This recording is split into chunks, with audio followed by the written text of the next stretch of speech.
السلام عليكم ورحمة الله. أهلا وسهلا ومرحبا، حياكم الله إخواني أخواتي في الله.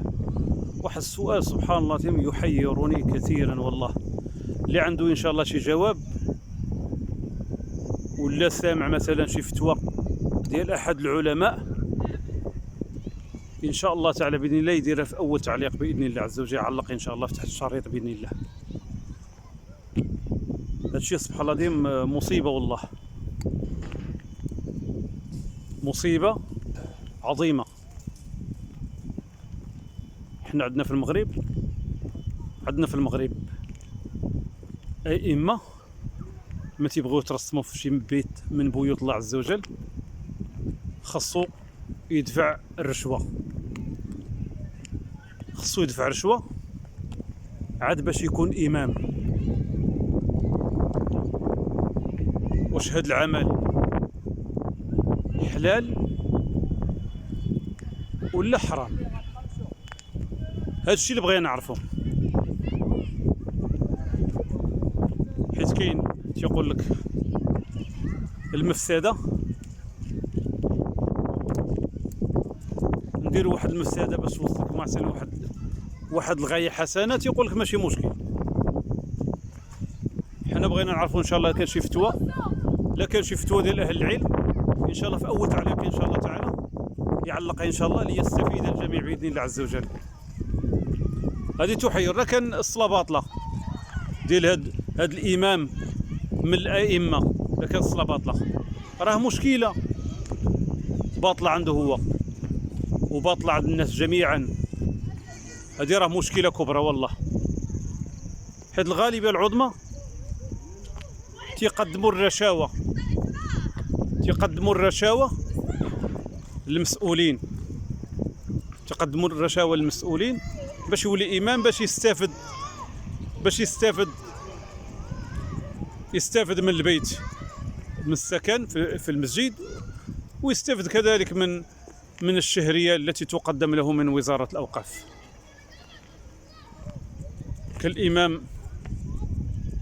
كالإمام اللي وقع له مشكلة في الصحراء، اللي خرج يقول لك أنا قدمت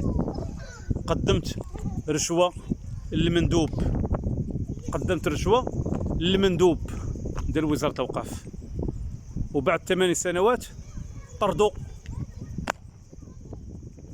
بعد 8 سنوات طردوا من المسجد.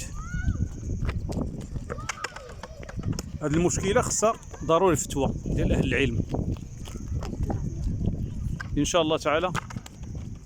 علقوا إن شاء الله، جزاكم الله عن خير.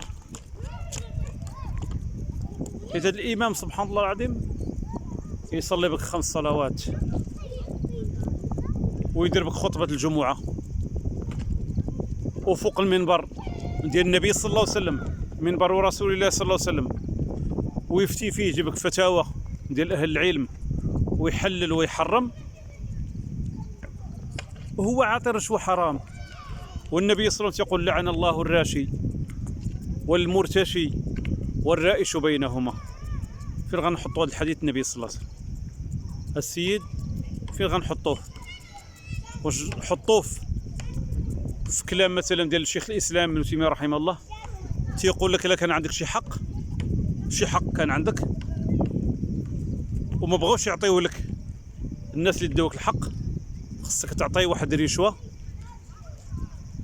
وتاخذ الحق ديالك.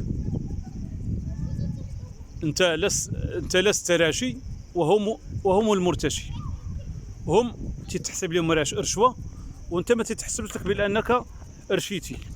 واش داخله في هذه الفتوى؟ والله ما ادري. حنا مشكله ديال هذا الشيء، لا كانت الصلاه باطله مثلا ديال السيد، راه كلشي الناس كاع الصلوات ديال هاد الناس كامل اللي تيصليو في المساجد كلها الصلاه ديالهم باطله.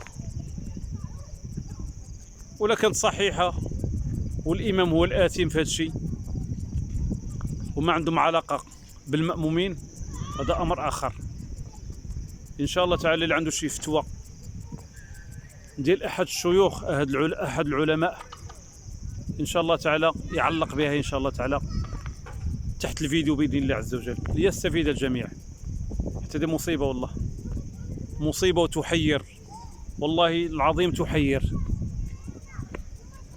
واللي اللي بغى يشد شي مسجد، المساجد يبنوهم المحسنين وتشدهم هي وزارة الأوقاف، ويجيو إمام مثلا كفء حامل كتاب الله عز وجل وعنده ما تيسر من سنة النبي صلى الله عليه وسلم، ويبغي الناس بالمصلين، خصو يعطي رشوة عاد يتقدم المحراب أو المنبر.